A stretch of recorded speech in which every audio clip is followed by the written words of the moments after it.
solicitors, correspondence. They have spent more than 8 years investigating. For Richard and Helen, suspicions they had about their father's carer have now been proved. I felt sick, absolutely sick, because I knew this was her doing. You know, the first thing that came to my mind was groomed, absolutely groomed, financially groomed. Anita George was working on the cancer ward at Singleton Hospital in Swansea in 2012 when she began looking after Ian Percival and his wife, Margaret.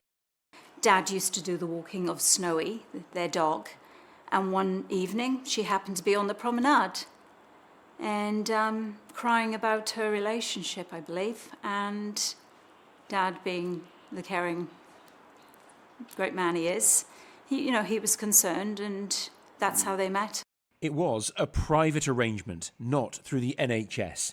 But an investigation by the Nursing and Midwifery Council found Anita George was taking advantage of Ian's vulnerability for financial gain.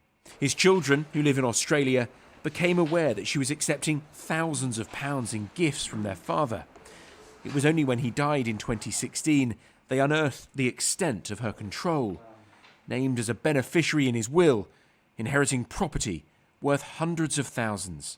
But on Dad's computer, we managed to find some evidence, and we thought, this is crazy. I don't understand this. I don't understand that. So it made us dig deeper. The family claim Anita's relationship with Ian had become inappropriate and that she was manipulating him. Miss George said she was simply receiving gifts from a friend. But this isn't just about material goods. Anita George was taking Ian's bloods at home, managing his hospital appointments, and even listed herself as his next of kin, unbeknownst to his wife and children, a decision the family feel enabled her to take control of his life. Do you know that Anita was listed as Ian's daughter? No.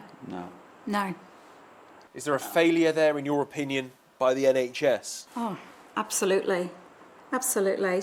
Because that gave her access to all his medical records, his appointments, decisions, and all, the medical pathway. A Swansea Bay University Health Board spokesperson told Sky News, "In light of the findings of the NMC's hearing, we are appalled and want to state clearly to the family that we're very sorry about what happened. We will be reviewing this case to see if there are any learnings that need to be taken into account. It is important, however, to clarify that the inappropriate financial relationships did not relate to care provided within an NHS context." South Wales Police carried out an investigation at the time, but no charges were brought. The Nursing and Midwifery Council described Anita George's actions as unprofessional, inappropriate and motivated by the pursuit of financial gain. It's why it used a striking off order, its most serious sanction, preventing her from working as a nurse. The case highlights the issue of financial exploitation of the elderly. According to the Hourglass charity, the problem is at epidemic levels. Since 2017, the number of calls they've received has risen by 182%, from 4,500 to 12,700. And in the last 3 years, £53 million has been reported lost due to economic abuse of older people. There's lots of cases that we've dealt with where the enormity of the abuse is only obvious once the person has passed away. But there is another issue here, which is that actually there are lots of older people that simply don't want to criminalise their family or their carers, because they believe that if they criminalise them, they'll be left to fend for themselves, or they'll be put into a home. And that's something we hear on an hourly basis. For Richard and Helen, they want answers and tougher rules.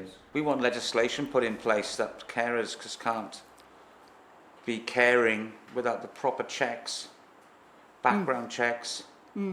Next to kin cannot be Joe Bloggs, who's known somebody for 2 years.